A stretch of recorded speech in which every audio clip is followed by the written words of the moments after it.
Dans cet épisode, on se focalise sur un problème de Z2Z qui rencontre des difficultés avec sa balise titre, où Google fait un peu ce qu'il veut avec ses balises titres en ajoutant le nom de son site à la fin du titre. Et lui, il aimerait bien enlever le nom de son site dans son titre afin de laisser la place pour d'autres mots-clés. Bienvenue dans Espionnage. En passant, cet épisode fait suite à l'épisode 3 d'Espionnage, dans lequel j'avais mentionné rapidement le problème de l'ajout du nom du site dans le titre de la page que j'avais indexé dans Google en moins de 10 minutes. Donc il a reçu des réponses assez correctes, surtout une documentation de Google ici, et la réponse d'Indigène qui lui dit qu'il faut qu'il fasse des titres de la bonne taille pour empêcher Google de mettre le nom de son site dans le titre. Donc là je vais vous montrer comment faire ça sur WordPress, mais le principe est le même sur d'autres plateformes telles que Shopify, PrestaShop, Magento et autres. D'abord je fais un petit tour sur la page de documentation de Google, et si on descend ici, là Google dit qu'il faut incorporer la marque de votre site dans le titre, et il faut le faire de manière concise. Avec un petit exemple ici, donc là dans l'exemple on a le nom du site d'abord, et puis on a le reste du titre. Donc Google nous dit qu'on peut mettre le nom du site au début ou à la fin du titre de la page, et qu'on peut le délimiter du reste du titre de la page par un tiret ou une barre verticale ou même deux points. Moi j'aime bien la barre verticale et le tiret. Donc d'abord je vous montre les résultats du site leproduasso.fr sur Google.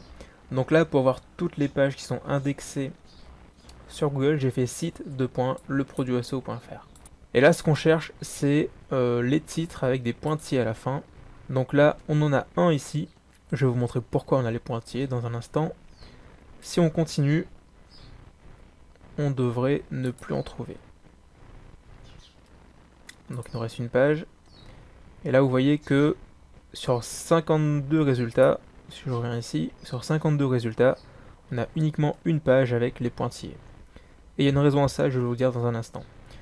D'abord je m'attarde sur les petits titres ici comme les blogs et le Mobile Friendly 2016, pour lesquels on a le nom du site ici à la fin avec un tiret. Alors le tiret c'est le séparateur par défaut que j'ai sélectionné sur Yoast SEO. Donc là je suis dans les coulisses du site et je suis parti dans SEO, le plugin Yoast, titre et méta. Et pour le séparateur de titre, par défaut c'est le tiret qui est sélectionné. Et quand je sépare manuellement le titre du reste de la page, moi je fais des barres verticales comme ici.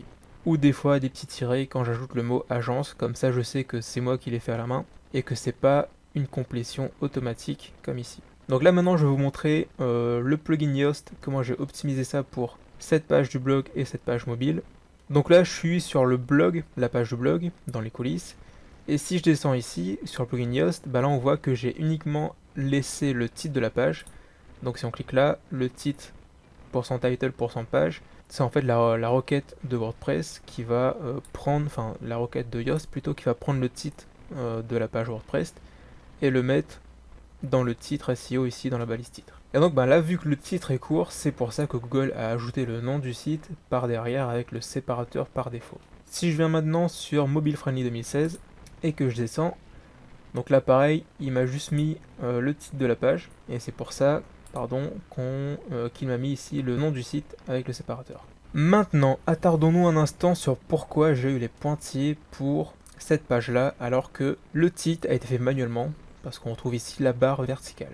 Donc là je suis sur la page WordPress associée à la page au pointillé, et si je descends ici, donc là c'est l'ancienne version du site, si je descends ici, donc là premièrement on voit que tout ça a été entré manuellement, et si je clique sur modifier l'extrait, ce qu'on va voir ici c'est le titre que j'ai mis à la main, et là si vous avez suivi le module 2 sur le référencement WordPress, je vous ai dit ici qu'il ne fallait pas frôler le maximum de la barre de progression ici du plugin Yoast, parce qu'il va renier le titre.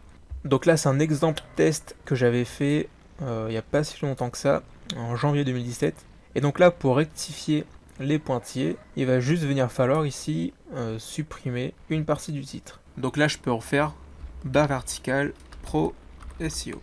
Comme ça me laisse de la marge par rapport au maximum de la barre de progression ici, qui n'est pas très raccord avec ce que Google préconise. Et là il me suffit juste d'enregistrer la page.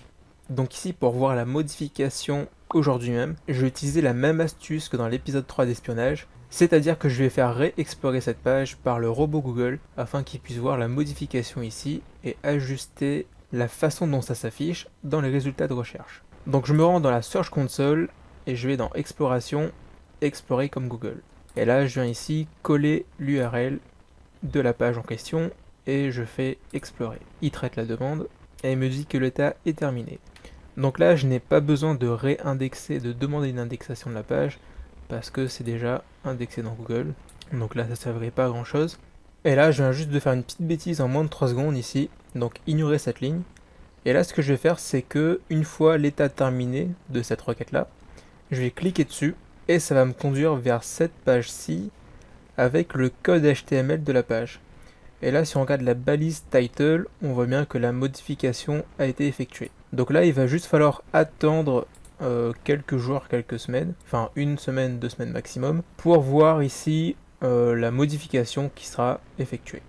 Voilà pour le petit problème de Z2Z. Alors il faut savoir que même si votre titre est court et que Google met le nom de votre site dans le titre, vous n'allez pas être pénalisé. Donc vous n'avez aucun souci à vous faire par rapport à ça. Mais d'un point de vue esthétique, c'est beaucoup mieux d'enlever les pointillés et même de faire un titre assez complet. Comme ça va aider l'internaute à savoir quelles informations vous avez sur votre page. Et ça va vous aider grandement à capturer le plus grand nombre de trafic quand votre page va apparaître dans le top 3 des positions pour un mot-clé relatif à votre activité. Donc voilà pour cette vidéo, c'était Espionnage 5. Si vous voulez en savoir plus sur comment configurer votre plugin Yoast, je vous ai mis la vidéo du module 1 à la fin de cette vidéo.